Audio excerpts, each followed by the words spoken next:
حضرت علی فرمانے لگے میری 5 باتیں یاد کر لو،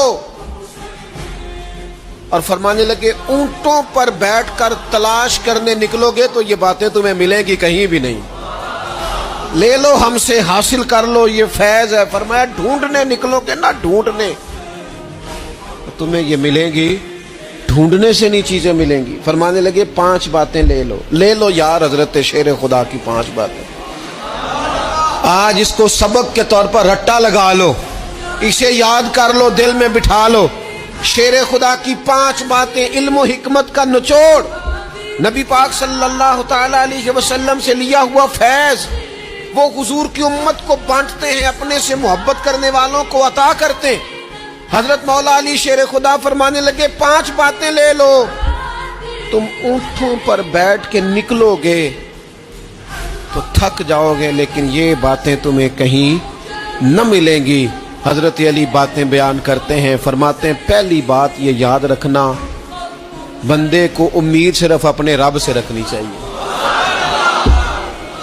جیت جاؤ گے دوستو دنیا میں اگر یہ بات آ گئی، بچ جاؤ گے، دل ٹھنڈا رہے گا، بے قراریاں، بے چینیاں، پریشانیاں جان چھوڑ جائیں گی، امید صرف اپنے رب سے رکھو۔ حضرت مولا علی شیر خدا رضی اللہ تعالیٰ عنہ دوسری بات بیان کرتے ہیں، فرماتے ہیں اپنے گناہوں سے ڈرا کرو۔ تم غریب ہونے سے ڈرتے ہو، تم تنگ دستی سے ڈرتے ہو، تم لوگوں کی دشمنی سے ڈرتے ہو، اپنے گناہوں سے ڈرو، کہیں ایسا نہ ہو کہ تمہاری نافرمانیاں رب کی ناراضگی کا سبب بن جائیں، اپنے گناہوں سے ڈرو۔ اور تیسرا مولا علی شیر خدا رضی اللہ تعالیٰ عنہ فرماتے ہیں اگر تم جاہل ہو نا، تمہیں پتہ نہیں، تو علم کے بارے میں سوال کرنے سے کبھی نہ شرمانا، پوچھ لینا فائدہ ہوگا، کسی سے بات کر لینا فائدہ ہوگا، کسی سے سیکھ لینا نفع ہو جائے گا، کسی کو مان لینا اپنا استاد، زندگی بھر سمجھدار ہو جاؤ گے، فیض یاب ہو جاؤ گے۔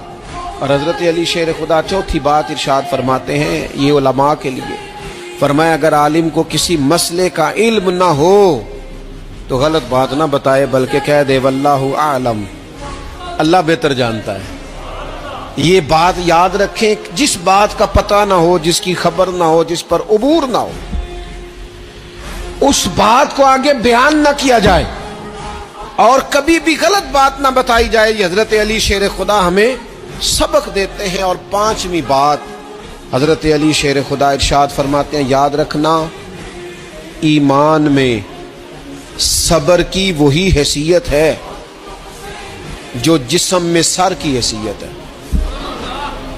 اپنی زندگی صبر کے ساتھ گزارنا، زندگی میں کبھی بے صبرے نہ ہونا، حوصلہ نہ چھوڑ جانا۔ صبر بزدلی نہیں ہوتا، صبر تو اچھی تدبیر کو کہتے ہیں، صبر تو رب کریم کے فیصلے کے انتظار کو کہتے ہیں، صبر تو اللہ کی مدد کے نازل ہونے کے انتظار کو کہتے ہیں۔ فرمایا جو تمہارے جسم میں سر کا مقام ہے وہی ایمان میں صبر کا مقام ہے۔ یہ مولا علی شیر خدا نے ہمیں 5 باتیں